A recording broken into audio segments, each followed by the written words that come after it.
Hello po sa inyong lahat mga ka-crypto. Ako po si Pinoy Crypto Trader at sa video na ito ay atin pong aalamin ang mas detalyadong paliwanag kung bakit ang galaw ng presyo ni XRP ay tinuturing na noise o ingay lamang ng isang prominenteng market analyst. Maliban kung maabot nito ang dalawang mahalagang presyo. Bakit po mahalaga ang mga presyong ito? At ano po ang ibig sabihin nito para sa atin bilang mga Pinoy Crypto Trader at investors ni XRP?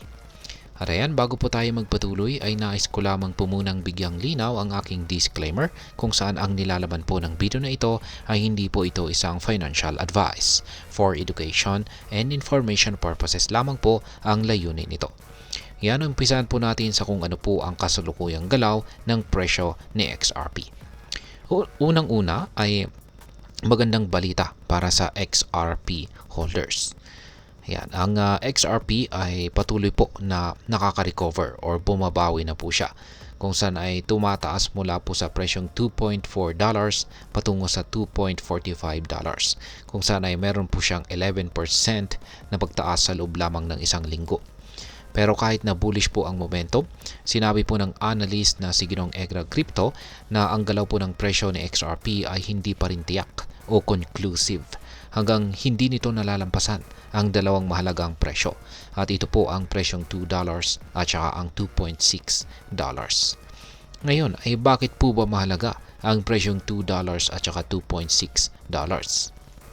Ayan, ayon po kay Ginong Egrag, ang presyo po ng XRP ay nasa isang symmetrical triangle pattern kung saan ito po ay kumikilos sa pagitan ng $2 at saka $2.6. Ayan po yung kanyang ibinahagi na chart dito. Ang $2.6 ay itinuturing na resistance level na kailangan pong malampasan ni XRP para magkaroon ng mas mataas na presyo.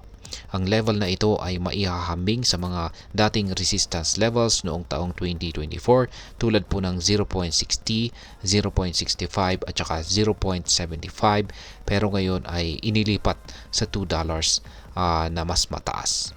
Kung malalampasan po ni XRP ang $2.6, posibleng magkaroon po ito ng breakout at umakyat pa.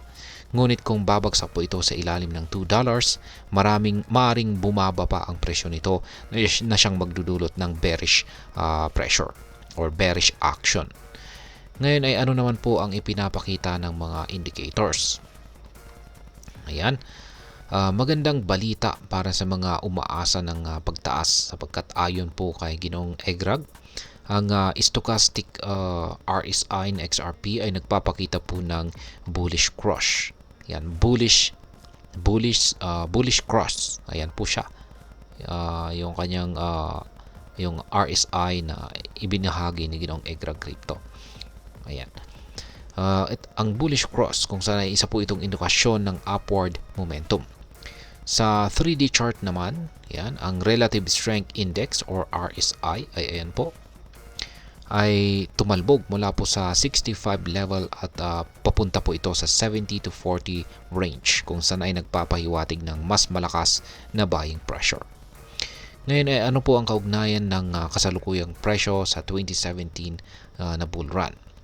Yan, meron pa tayong isang analyst dito. Siya naman po si Dom. Yan.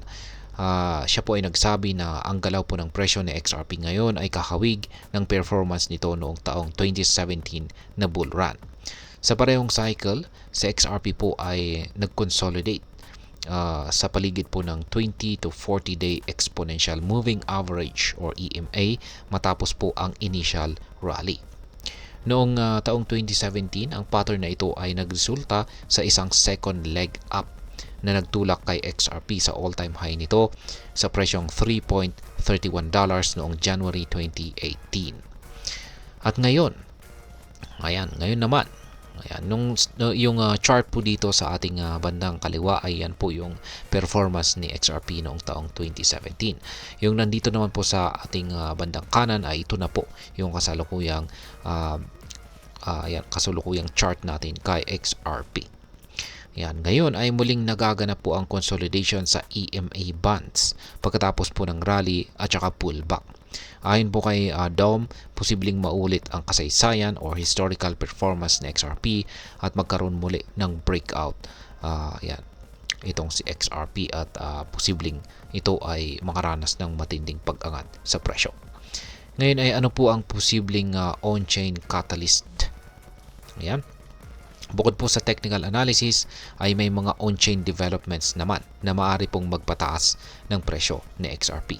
Halimbawa na lamang po ay ang Polymarket. Isa po itong blockchain-based prediction platform at sila po ay nag-estima ng 70% chance na maaprubahan ang XRP ETF ngayong taong 2025. Kung mangyayari po ito ay magdadala ito ng malaking institutional capital kay XRP na siyang magpapalakas pa ng bullish momentum nito. At ayan, ano naman po ang maaring maging epekto nito para sa atin bilang mga Pinoy crypto trader at investor ni XRP. Para sa atin ang mga ganitong impormasyon ay mahalaga para makagawa ng mas matalinong desisyon sa trading o investing. Kung malalampasan po ni XRP ang presyong $2.6, maaaring maging magandang oportunidad ito para sa mga naghahanap ng profit. Pero kung babagsak po ito sa presyong $2, kailangan po nating mag-ingat at suriin ang ating mga positions. Ngayon ay ano naman po ang aking masasabi tungkol dito? Sa tingin ko po, ang galaw ng presyo ni XRP ay isang magandang halimbawa ng kung paano gumagana ang crypto market. Ang technical na analysis tulad po ng triangle patterns, RSI at saka EMA ay mahalaga. Pero dapat din nating isaalang-alang ang mga on-chain developments at saka market sentiment. Para sa mga Pinoy crypto traders or investors, huwag pong basta-basta magdesisyon base sa hype. Gawin po ang ating research at mag-trade ng may plano. At ayan, hanggang dito na lamang po tayo sa video na ito mga ka-crypto. Sana po ay inyong nagustuhan ang aking paliwanag sa video na ito.